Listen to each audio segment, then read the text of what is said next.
আসসালামু আলাইকুম। Bangla version class 7 students, আশা করি তোমরা ভালো আছো। আমি সেতু মিস, আল্লাহর রহমতে আলহামদুলিল্লাহ ভালো আছি। রুটিন অনুযায়ী আজকে আবার আমি তোমাদের সাথে ক্লাস শুরু করছি।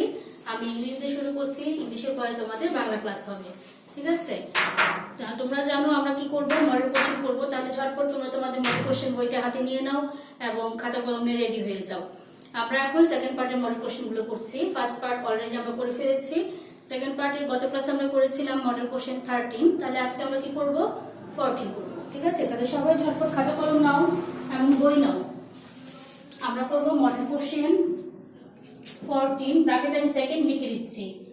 হ্যাঁ, তোমরাও লিখে নাও যেন তোমরা বুঝতে পারো যে এটা সেকেন্ড পার্ট নিয়ে আমরা আলোচনা করছি, ঠিক আছে? আর পেজ নাম্বার তোমরা বের করো, পেজ নাম্বার 562। আচ্ছা, 562 পেজ ওপেন করলে তোমরা দেখতে পাবে এখানে এক নাম্বার তো আর্টিকেল আছে। আমরা আর্টিকেল অনেকবার করেছি, তাই এখন আমি তোমাদের আর্টিকেল পড়িয়ে দিচ্ছি না, এটা তোমরা বাসায় পড়ে নেবে। আমি 2 নাম্বার থেকে শুরু করছি, ঠিক আছে? তোমাদের 2 নাম্বারে কি থাকে বলো তো? প্রিপোজিশন দিয়ে ফিল ইন দ্য ব্ল্যাঙ্কস। তোমাদের বক্সে কিছু প্রিপোজিশন দেওয়া থাকে, কি কি দেওয়া আছে আগে আমরা পড়ে নেই। অফ ইনটু টু, মানে অফ দুবার ইউজ হবে। In, at into two, about, to, with. এগুলো দিয়ে আমরা কি করব, নিচে যে একটা লেটার দেওয়া আছে এবং লেটারের পুরো প্যাসেজের ভেতরে এগুলো আছে সেগুলো আমরা ফিল আপ করার চেষ্টা করব। আচ্ছা, ফার্স্টে আমি শুরু করছি। My dear Asan, yesterday I enjoyed the marriage ceremony dash my cousin. তাহলে কি হবে বলো তো? Of my cousin. আমরা এখন 2 নাম্বারটা করছি। আগে আমরা নাম্বারিং করে নিই, তাই না? A B C D E F G H। ওকে, তাহলে আমরা কি পেলাম? ফার্স্টটা হবে অফ মাই কাজিন। আচ্ছা, তারপরটা দেখো, cousin Rekha. The marriage ceremony, the marriage was dash the BGB দরবার হল এট দ্য, ঠিক আছে? My uncle, aunt and other elder relatives were busy dash receiving the guest, to receiving. আচ্ছা, were busy to receiving না, এখানে আমরা in দিব, in receiving, ঠিক আছে? আচ্ছা, তারপরে হচ্ছে the bridal party came dash 7:30 at 7:30 p.m. Everybody rushed dash the gate, to the gate. আমরা জানি বিয়ের অনুষ্ঠানে কি হয়, গেটে সবাই একসাথে গ্যাদারিং করে মজা করার জন্য। আচ্ছা, there was a tough bargain dash the entrance money, তাহলে about, ঠিক আছে? এই দরজায় ঢোকার সময় কি হয়, টাকা নিয়ে বার্গেনিং চলে, তাই তো? আচ্ছা, entrance money dash the bridegroom's party, of the bridegroom's party. Okay, but dash the invention of elders, everything was settled and the function was over, তাহলে with the, ঠিক আছে? তাহলে আমরা এখানে লাস্টে লাইন দিয়ে ইয়োর সেভার দিয়ে লাইনটা শেষ করে দিয়েছে। আমরা কি কি প্রিপোজিশন পেলাম খেয়াল করো। Number A of, B at, C in, D at, E to, F about, G of, H with, ঠিক আছে? এখন আমরা চলে যাব, আমরা এর আগে যতবার আমরা সেকেন্ড পার্ট করেছি আমরা কিন্তু অন্যান্য নাম্বারগুলো প্র্যাকটিস করেছি। যেহেতু ওগুলো আমরা অনেকবার করে ফেলেছি অলরেডি, তাই ওগুলি এবার আর আমি আলোচনা করছি না, ওগুলো তোমরা বাসায় করে নেবে, ঠিক আছে? আমি 2 এর পর এখন সরাসরি চলে যাব নাম্বার 6-এ। 6-এর কি আছে বলো তো? Right form of verb. এই একটা প্যাসেজ দেওয়া থাকবে এবং প্যাসেজের যেভাবে তোমাদের ফিল ইন দ্য ব্ল্যাঙ্কস গুলো থাকে, প্যাসেজের লাইনের মাঝে মাঝে তোমাদের গ্যাপ গুলো থাকে এবং ব্র্যাকেটে ভার্বটা দেওয়া থাকে। তোমাকে ভার্বের ফর্ম দিয়ে, যেমন প্রেজেন্ট ফর্মও হতে পারে, পাস্ট ফর্মও হতে পারে, পাস্ট পার্টিসিপল ফর্মও হতে পারে, সেটাতে তুমি কি করবে, সেই ফিল ইন দ্য ব্ল্যাঙ্কস গুলো পূরণ করবে। এটা করার ক্ষেত্রে তোমাকে ফার্স্টে কি আগে দেখতে হবে, তোমাকে যে প্যাসেজ বা লাইনগুলো দিয়েছে সেটা কোন ফর্মে আছে সেটা তোমাকে চিনতে হবে। যদি লাইনটা থাকে প্রেজেন্টে তুমি তাহলে প্রেজেন্ট টেন্স ইউজ করবে, যদি পাস্টে থাকে পাস্ট করবে, আর যদি পাস্ট পার্টিসিপল দিতে হয় সেন্টেন্স চিনে আমরা সেই ভার্বটাকে সেই ফর্ম অনুযায়ী ইউজ করব। অনেক সময় ব্র্যাকেটে তোমাকে ইনফরমেশন দিয়েই দেয় যে তুমি এটাকে এভাবে করো, সেই রুলসটা ফলো করে আমরা করে ফেলবো। ঠিক আছে, তাহলে আমরা শুরু করি। দেখো নাম্বার 6, এখানে আমরা আগে নাম্বারিংটা করে নিই। Number 6, A B C D E F G H, ঠিক আছে। The after effect of floods dash ব্র্যাকেটে বলেছি use verb to be more serious. আচ্ছা, এটা দেখে আমরা কিন্তু বুঝতে পারছি এটা প্রেজেন্ট টেন্সে আছে। The after effect of floods মানে বন্যার পরবর্তী যে ইফেক্টটা হয় সেই ইফেক্ট নিয়ে কথা বলা হয়েছে। ঠিক আছে, তাহলে এই কথোপকথনটা বা এই কথাটা কি লাইনগুলো প্রেজেন্ট ফর্মে আসছে, তাহলে আমি এটা প্রেজেন্টে লিখবো। আর টু বি ভার্ব কি হবে প্রেজেন্টে, ফ্লাডস আর আসবে। ঠিক আছে, to be verb present form যদি আমরা লিখি তাহলে আসবে আর। তারপরে কি দিয়েছে, মোর সিরিয়াস ফেমিন ড্যাশ ব্র্যাকেটে দিয়েছে ব্রেক আউট, তাহলে আমরা কি লিখবো, ফেমিন ব্রেকস আউট। ব্রেকের সাথে আমরা প্রেজেন্ট ফর্মে এস অ্যাড করে দেব, breaks out. Many people dash die for want of food, die থাকবে।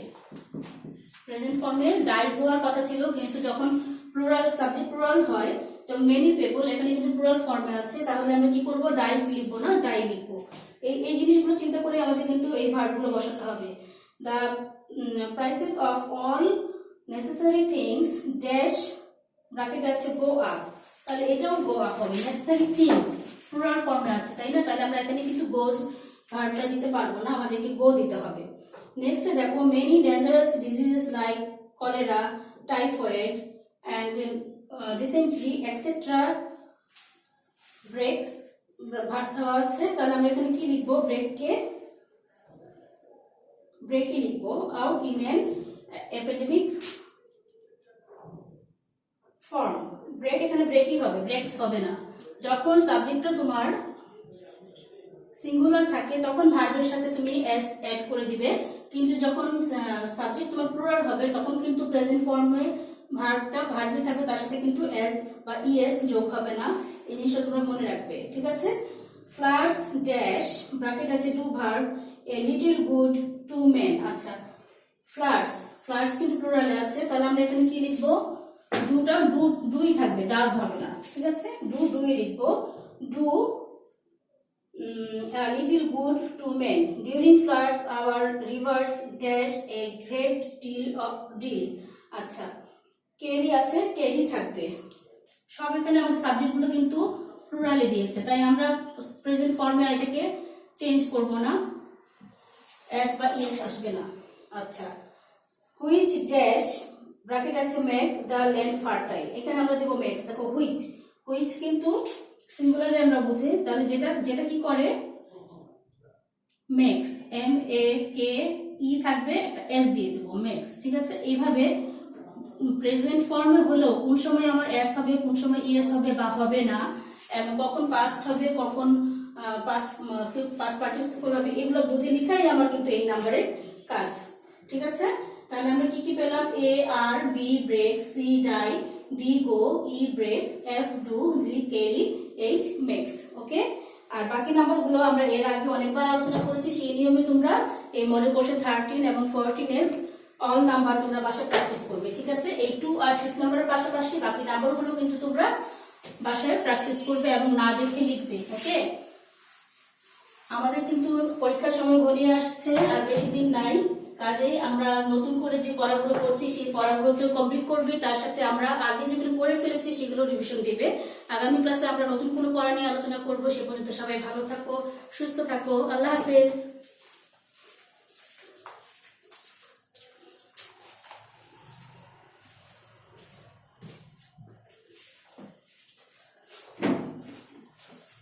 আসসালামু আলাইকুম, ক্লাস 7 এর প্রিয় শিক্ষার্থীরা, কেমন আছো তোমরা সবাই? নিশ্চয়ই সবাই ভালো আছো। এতক্ষণ তোমরা ইংলিশ ক্লাস করলে, এখন আমরা বাংলা ক্লাস করবো, তাই না? তাহলে সবাই বাংলা ব্যাকরণ বইটা নিয়ে রেডি হয়ে যাও। আজকে আমরা বাংলা ব্যাকরণ পড়বো।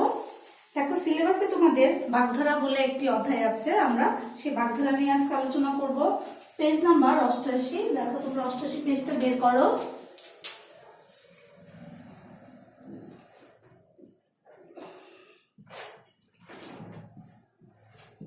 সে পেজটা বের করবো আমরা সবাই। আমরা পড়বো বাগধারা।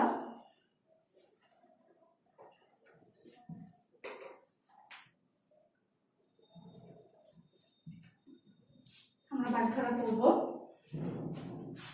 আচ্ছা, বাগধারাটা তোমাদের জন্য মনে হয় নতুন পড়া, তোমরা আগে বাগধারা পড়োনি। দেখো বাগধারাটা আসলে কি আগে আমরা সেটা একটু জেনে নিই, ঠিক আছে। বাগধারা শব্দের অর্থ হলো কথা বলার বিশেষ ধরনের ঢং, ঠিক আছে, কথা বলার ঢং বা রীতি। বাগধারা মানে হচ্ছে কথা বলার বিশেষ বিশেষ ঢং বা রীতি। যেমন বাগধারার সাহায্যে বিশেষ ধরনের অর্থবোধক শব্দ বা শব্দগুচ্ছ গঠিত হয়। যেমন বাগধারার সাহায্যে বিশেষ বিশেষ শব্দ এবং শব্দের অর্থ শব্দগুচ্ছ গঠিত হয়। যেমন ধরো আমরা যদি বলি যে অর্ধচন্দ্র, অর্ধচন্দ্র কথাটি বলতে সাধারণত তোমরা বুঝবে যে অর্ধ মানে আমরা জানি অর্ধেক, আর চন্দ্র মানে হচ্ছে চাঁদ, তার মানে অর্ধেক চাঁদ। কিন্তু না, কথাটা হচ্ছে আসলে কথাটা হচ্ছে অর্ধচন্দ্র মানে হচ্ছে গলা ধাক্কা দেয়া, ঠিক আছে। দেখো একটা কথার অন্য কেমন একটা রূপ দাঁড়িয়ে গেল, তাই না, যে গলা অর্ধচন্দ্র হচ্ছে গলা ধাক্কা দেয়া। আবার ধরো তোমরা বলতে পারো তাসের ঘর। যেমন তাসের ঘর বলতে সাধারণত বোঝা যাচ্ছে যে নিশ্চয়ই তাস দিয়ে তৈরি কোনো ঘর হবে, কিন্তু বাগধারার ক্ষেত্রে এটাকে বোঝাচ্ছে যে তাসের ঘর বলতে বোঝাচ্ছে ক্ষণস্থায়ী, মানে অল্প সময়ের জন্য কোনো কিছু তৈরি করা, যে কোনো মুহূর্তে সেটা ধ্বংস হয়ে যেতে পারে, এরকম ক্ষণস্থায়ী কিছু বোঝানো হয়েছে, ঠিক আছে। তাহলে আমরা বাগধারা বলতে কি বুঝলাম? দেখো যে আক্ষরিক অর্থকে ছাপিয়ে, মানে মূল কথাটাকে ছাপিয়ে আমরা যে শব্দটা প্রয়োগ করছি সেই শব্দের বাইরে, সেই শব্দকে ছাপিয়ে যখন কোনো শব্দ বিশেষ অর্থ প্রকাশ করে তখনই তাকে কি বলা হয়? বাগধারা বলা হয়। চলো আমরা দুই একটা বাগধারা একটু করি, করলে বুঝতে পারবো আমরা পড়লে, ঠিক আছে। দেখো প্রথমে যেমন ধরো লেখা আছে অক্কা পাওয়া, নতুন শব্দ। দেখো অক্কা পাওয়া, তাহলে অক্কা পাওয়া, অক্কা পাওয়া মানেটা কি? আমাদেরকে প্রথমে কি করতে হবে? এই অক্কা পাওয়ার অর্থটা লিখতে হবে। অক্কা পাওয়া মানে হচ্ছে মারা যাওয়া, মারা যাওয়া। দেখো এই অক্কা পাওয়াটার আরেকটা মিনিং লিখতে হবে। অক্কা পাওয়ার অর্থ হচ্ছে মারা যাওয়া। এরপর এটা দিয়ে আমাদেরকে একটি কি তৈরি করতে হবে? একটি বাক্য তৈরি করতে হবে। দেখো গণপিটুনিতে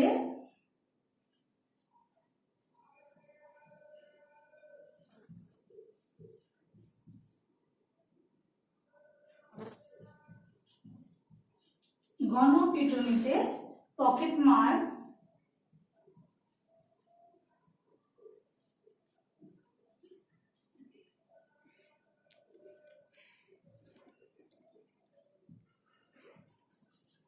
গণপিটুনিতে পকেটমার রক্ষা পেল। দেখো আমরা কিন্তু আমাদের যে মূল যে শব্দটি ছিল সেই শব্দটি কিন্তু আমরা কিন্তু পরিবর্তন করিনি, ঠিক আছে। দেখো অক্কা পাওয়াটা ঠিক আছে, তার একটা অর্থ আমরা লিখেছি। এই অর্থটাও কিন্তু যে গণপিটুনিতে পকেটমার কি হলো? মারা গেল, সেটাকে কি বলা হয়েছে? অক্কা পেল।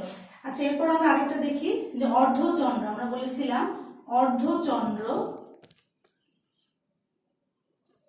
অর্ধচন্দ্র মানে কি বলেছিলাম?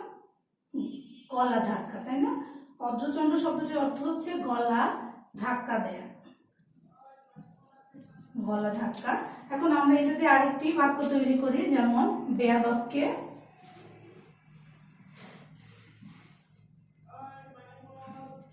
বেয়াদব ছেলেটাকে গলা অর্ধচন্দ্র দিয়ে বের করে দেব। অর্ধচন্দ্র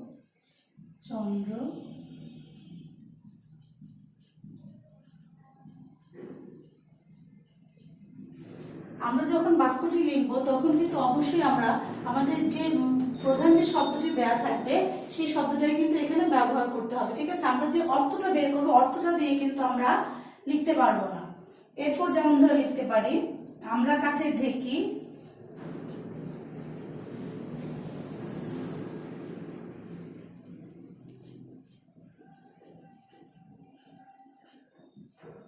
আমরা সবাই সাধারণত এই কথাটা অনেক সময় তোমরা শুনে থাকবে বড়দের মুখে যে আমরা কাঠে ঢেকি, এর মানে হচ্ছে কি? অপদার্থ, ঠিক আছে। আমরা কাঠে ঢেকি অপদার্থ। এরপরও দেখো এখানে আমরা কাঠে ঢেকি দিয়ে একটি যেমন করা যায় কি, যেমন তুমি বলে আমরা কাঠে ঢেকি, তোমাকে দিয়ে কিছুই হবে না। এরপর দেখো আছে আক্কেল সেলামি। আক্কেল সেলামি মানে হচ্ছে বোকামির দণ্ড বা বোকামির শাস্তি। যেমন বাক্যটা কি লিখেছে দেখো, বিনা টিকিটে ট্রেনে চড়ে পলাশকে 50টা কাপ খেলছিলাম দিতে হলো। আষাঢ়ে গল্প মানে আজগুবি গল্প। এইসব যে তোমার আষাঢ়ে গল্প তা আমাদের জানা হয়ে গেছে। আজগুবি গল্প মানে যে বানিয়ে বানিয়ে গল্প বলা, যার সাথে আসলে কোনো মিল নেই, অসঙ্গতিপূর্ণ। ইঁদুর কপালে, ইঁদুর কপালে মানে হচ্ছে মন্দভাগ্য। অনেক সময় শুনবে যে অনেককে বলা হয় যে তুমি আসলে ইঁদুর কপালে, তার মানে হচ্ছে কি যে ইঁদুর কপালে মানে হচ্ছে মন্দভাগ্য, যে ফরহাদ হচ্ছে ইঁদুর কপালে, তাই তো টাকশালের চাকরিটাও তার হয়েও হলো না। ঠিক আছে, ঠিক এমনি ভাবে তোমরা দেখবে এখানে তোমাদের অনেকগুলি বাগধারা দেওয়া আছে। তোমরা যদি এগুলি পড়ো তাহলে তোমরা পড়াগুলি খুব মজার পড়া, কিন্তু তোমরা পড়লে খুব আনন্দ পাবে। আনন্দের সাথেই তোমরা পড়াটা পড়বে, পড়ে পড়াগুলি সমস্তগুলি মুখস্থ করে ফেলবে। ঠিক আছে, এখানে দেখো খুব বেশি টিএম দেওয়া নেই, আমাদের অনুশীলনীতে মাত্র 2টি টিএম দেওয়া আছে। আমি বলে দিয়েছি দেখো, কই মাছের প্রাণ বলতে কি বোঝায়? এটার আনসার হবে যা সহজে মরে না। মানে কই মাছ দেখবে খুব সহজে কিন্তু মরে না, সেজন্য এটাকে বোঝানো হয়েছে কই মাছের প্রাণ। আচ্ছা, নিচের কোন বাক্যে অর্ধচন্দ্র বাগধারা সঠিক প্রয়োগ হয়েছে? বালকটিকে অর্ধচন্দ্র দেখাও, চোরটিকে অর্ধচন্দ্র দিয়ে বের করো, আকাশে অর্ধচন্দ্র দেখা যায়, মা শিশুকে অর্ধচন্দ্র দেখাচ্ছে। আমরা অর্ধচন্দ্র পড়েছি কিন্তু, তাহলে কি হবে? চোরটিকে অর্ধচন্দ্র দিয়ে বের করো, মানে গলা ধাক্কা দিয়ে চোরটিকে বের করে দাও। তাহলে প্রিয় শিক্ষার্থীরা, আজকে পড়াটা তোমরা অবশ্যই বাসায় বারবার করে বেশি বেশি করে পড়বে। পড়লেই তোমরা এটা আরো ভালো করে বুঝতে পারবে। ঠিক আছে, খুব মজার পড়া, তোমরা মজা করে পড়বে। তাহলে আগামী ক্লাসে তোমাদের সাথে আবার অন্য কোনো বিষয় নিয়ে আলোচনা হবে। সবাই ভালো থাকবে, সুস্থ থাকবে। আল্লাহ হাফেজ।